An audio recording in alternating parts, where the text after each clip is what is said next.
This is what most people thought of as a Western movie in the late 1940s. A simple story with a true blue hero, a black-hearted villain, and plenty of action. Even in the more mature Westerns by filmmakers like John Ford, there was a nobility to the heroes. And by the early 50s, most outdoor pictures, even the B-movies, were being shot in color. Consider then how unusual High Noon must have seemed in 1952. A stark black and white film with no picture postcard scenery, no action until the final moments, and a hero who wasn't afraid to admit he was afraid. High Noon went against so many conventions of the Western film that it actually angered some people. But this little, modest, low-budget film went on to win 4 Academy Awards and earn a reputation as one of the greatest of all American films. Hello, I'm Leonard Maltin, and I'm going to try to explain how High Noon came to be and why it's come to be thought of as a classic. A man alone, driven by his conscience to do what he must do. I could be discussing a Shakespearean drama, but in fact, I'm describing High Noon, a morality play that just happens to be a Western. There is no setting more universal in terms of storytelling than the Old West. Screenwriter Carl Foreman understood that when he conceived his story about a lawman who refuses to desert his town or his responsibility. Foreman's idea proved to be similar to a story that had appeared in Collier's magazine in 1947. So for protection, producer Stanley Kramer purchased the rights. The final screenplay bore little resemblance to the story, except for the theme of the town marshal, named Doan, who decides to face the 4 men who are coming to kill him. As Foreman's screenplay neared completion, the writer began to see his story as a parable for what was happening all around him, as colleagues in Hollywood were being deserted by their so-called friends. High Noon was made in the midst of the congressional investigations into the so-called Red Menace in Hollywood. Communist sympathizers, both real and imagined, were being hounded and exposed. And believe it or not, some people found this film un-American. The fact that the screenwriter, Carl Foreman, had been an unfriendly witness before the House Un-American Activities Committee didn't help. High Noon's producer, Stanley Kramer, remembers what it was like when the movie opened. We were picketed by every kind of group in the world, from the Ku Klux Klan to the All-American Activities Committee, or whatever they called it. I think that you stand for what you are. The picture is there. Is it moral? Yes. The marshal leaves the town because the town did not stand behind him against the people who entered. So it's moral. Is it American? I think so. It's a part of the Old West. Is it something that you can truthfully back with your feelings, your emotions, your morals? I did, and I believe in it. Kramer didn't see High Noon as a political picture. Neither did the man he chose to direct the film. Viennese-born Fred Zimmerman had graduated from short subjects and grade B movies to top-drawer feature films in the late 1940s. I had a 3-picture contract with Stanley Kramer's company. The other pictures were The Men and A Member of the Wedding. And I was offered High Noon, and naturally I jumped at it because the script was excellent. There was a first draft script by Carl Foreman with the help of Kramer, which was first class. So I said yes, by all means. Some people said, how can a Viennese director do a Western? Well, it wasn't all that difficult, really, with people like Cooper and a few others. Zimmerman was always attracted to stories about people facing a crisis of conscience. But like the visual storyteller he is, when he first thought about High Noon, he latched onto one potent image. I saw those tracks, the railroad tracks, that static shot where nothing moves. Became very important to me.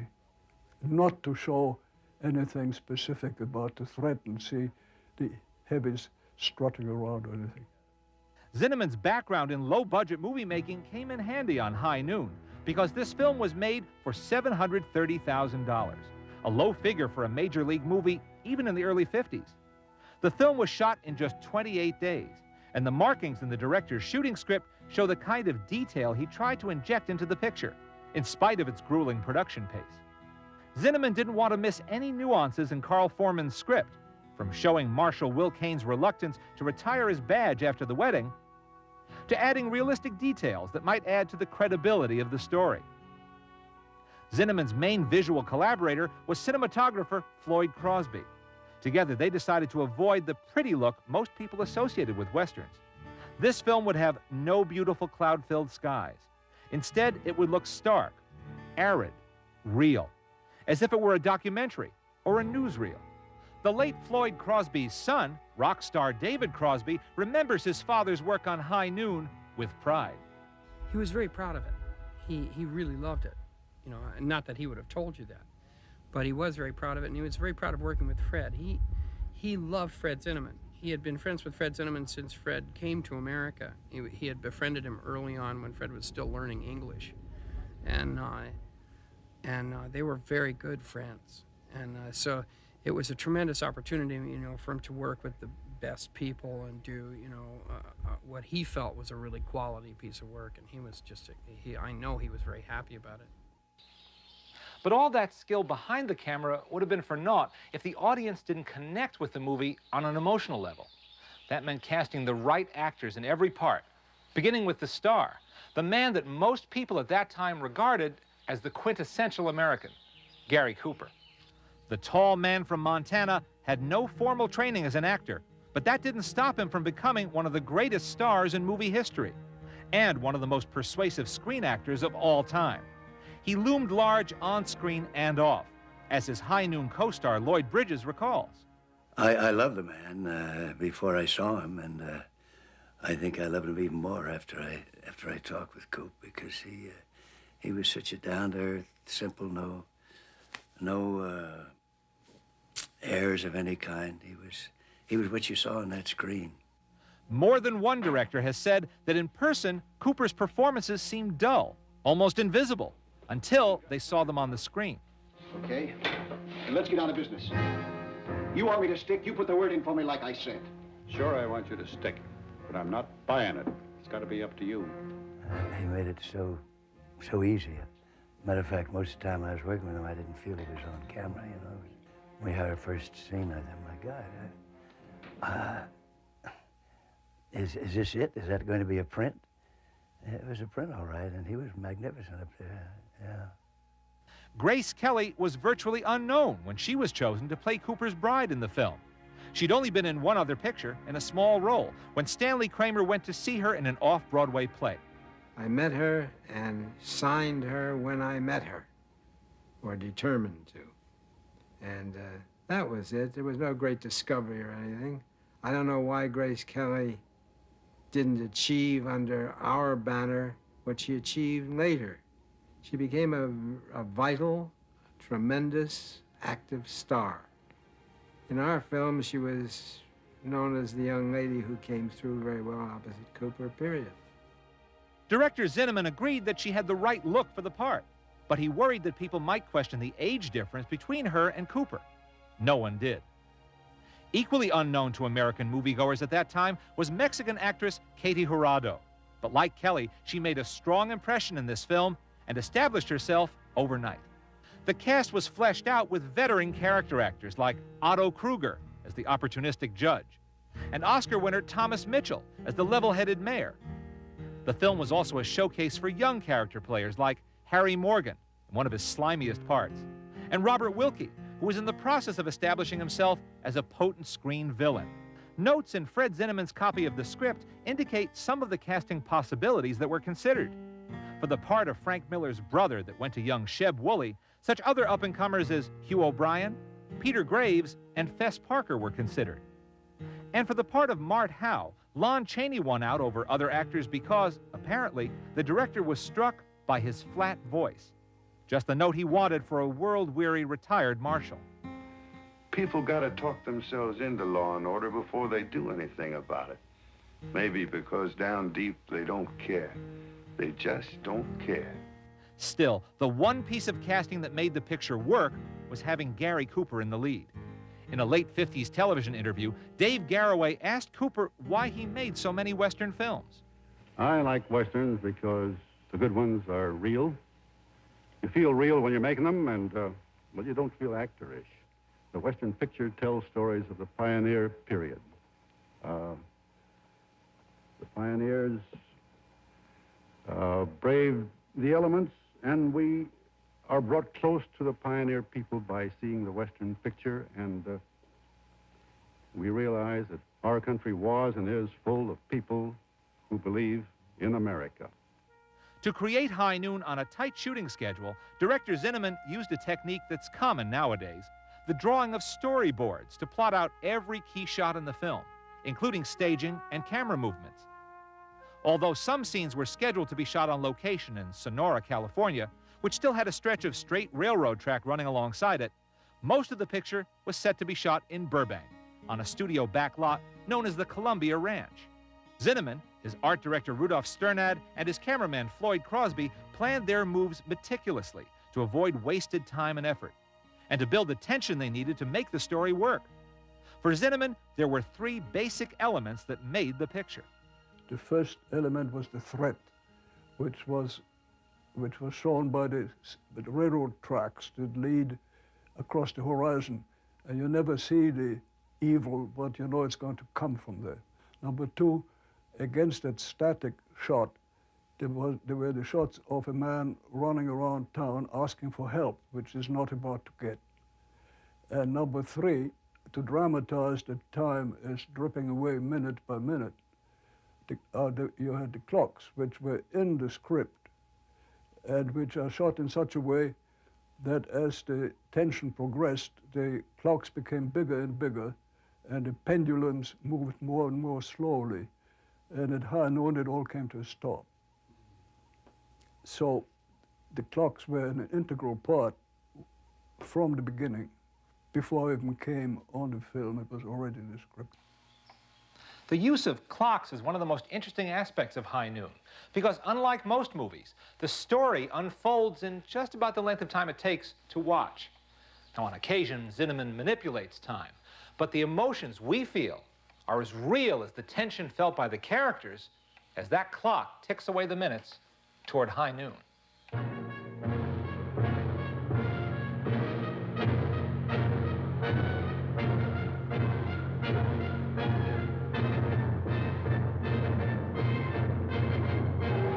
There's also no denying that the film is superbly edited by Elmo Williams and Harry Gerstedt.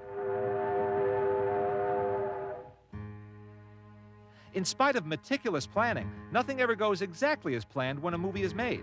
The script called for a brutal fight between Marshal Will Kane and his hot-headed deputy. Gary Cooper was reluctant to shoot the scene because he was having back trouble at the time. But he was finally persuaded to do it. My son Bo was about 6 years old at the time, and he'd heard about this fight. Of course, wanted to see it. So there was a hayloft up above where we were going to fight.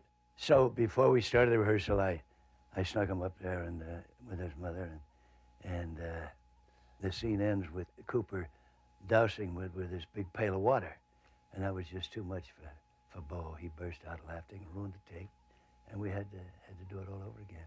But to show what a great guy Coop was, the next day, he had us join him for dinner. He was a sweet man. The director got his shot, and the actor saved his relationship with the star. But on another occasion, the film almost lost both its director and its cameraman. We needed a shot of the train approaching and stopping right in front of the camera. And to get the right angle, we were lying absolutely flat between the two rails with the camera down on the ground. And the train was on a straight line about a mile away, and I gave the signal to start, and on it came. It looked beautiful. And then he let out some white smoke, and that looked great. Then he let out some black smoke, which looked even better. But what we didn't know was it was a signal that the brakes were failing. So we didn't know, so we kept on shooting, and it's coming closer and closer with the black smoke. And I don't know, some people, when it's really life or death, everything slows down. It's a very curious psychological thing. But suddenly, I saw it almost in slow motion. The cameraman grabbing the camera like that, and then trying to pull it out of the way, and then a hook on a tripod hooked on the rail, and the camera fell down. And the train went whomp very fast, right across, and left. And then I looked and I saw the cameraman standing and looking down at it, and the camera was smashed. But the magazine was intact, and the shot is in the picture, the black smoke. With no loss of life or film, production continued, and within a month, shooting was complete. The film then retired to an editing room, where first Zimmerman, then Kramer tried to shape and perfect the story. In the editing process, an entire subplot was dropped. In this deleted scene, actor Jim Brown plays one of Kane's deputies, who's bringing a prisoner, played by stuntman John Daheim, back to Hadleyville. Kramer and his director now felt that these scenes, shot for insurance, lessened rather than heightened the intended suspense. A comic relief scene involving town drunk Jack Elam was also abandoned. Meanwhile, Stanley Kramer was in the process of starting a new company and going to work for legendary Columbia Pictures boss Harry Cohn. Cohn expressed interest in seeing Kramer's unfinished High Noon, but Kramer put him off. He didn't think Cohn would like it, but one weekend, Cohn simply borrowed the print without Kramer's knowledge. Well, I went in Monday morning, stormed into his office where he sat, surrounded by the Oscars, past replicas of all the Oscars. I said, Harry, that stinks. How dare you take a film which isn't a Columbia film, as a United Artists film, and take it and run it without my permission? He said, oh, come on, kiddo, don't make a big fuss. Listen to the kid, he said to somebody in the office. He said, what difference does it make? So I ran it. It's a piece of junk anyhow. Well, it was High Noon, and he made a mistake, a big one. Now, in fairness to Harry Cohn, the print that he saw of High Noon was missing one crucial element: music. You don't have to be an expert to know how much music can add to a movie, but in this case, the music was so unusual, so revolutionary, in fact, for its time, that it added a whole dimension to the picture. Here's what I mean. Most movies of the 1950s opened with a fanfare, a big orchestra. Here's what you heard at the beginning of High Noon. It was the versatile film composer Dmitri Tiomkin who wrote this song and devised this presentation, as spare and low-key as the film itself. Ned Washington's lyrics turned the story of the film into a ballad, which presaged the trend of title songs in the 50s and 60s, but more importantly, added resonance to the film.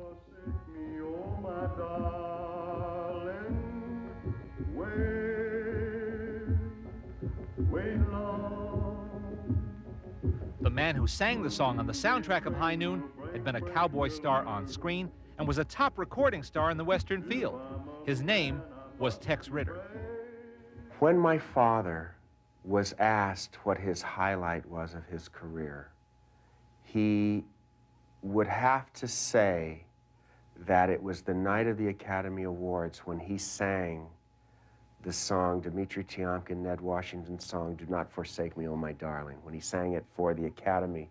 And then, of course, that night it won Best Song. I'm real proud that in some way it's filtered down to my family, and then my kids, will always watch this film. For all its success, High Noon had a curious aftermath for several of its key participants. Screenwriter and associate producer Carl Foreman had fled from Hollywood and was living in exile in England by the time the film was finished. And others suffered too during this terrible period of blacklisting. I thought after I did High Noon that my future would be pretty rosy, but anyone who was sort of liberal in those days or wanting to do anything about improving humanity kind of suffered. It was a terrible period, and I was a part of an organization called the Actors Lab, and there apparently were quite a few communists in that organization. So I suppose that was one of the reasons why I was put on the list. Didn't work for several years. My dad had a real tough time because of it for a long time, and he was, I think, one of the best cinematographers that came out of early filmmaking, and had a long career that could have, where he was denied access to the tools that he would have loved for a long period of time. I think it was shameful. Evil was very strong in those days. High Noon received accolades galore when it was new, including 4 Academy Awards. 2 for Dmitri Tiomkin, one that he shared with Ned Washington, 1 for film editors Elmo Williams and Harry Gerstad, and 1 for Gary Cooper, his only Oscar. But the film's story is so timeless, so great, that it continues to impress people who discover it for the first time today. The reason I did it was not only because it was a good story, but it said something about human nature, which apparently never changes, in that there is a man who is in desperate trouble and is asking for help, and nobody is there to help him, everybody having very, very good personal reasons of his own, which is what happens every day, and it has never changed. And you can see it time after time after time. And this is what I think makes it a timely movie.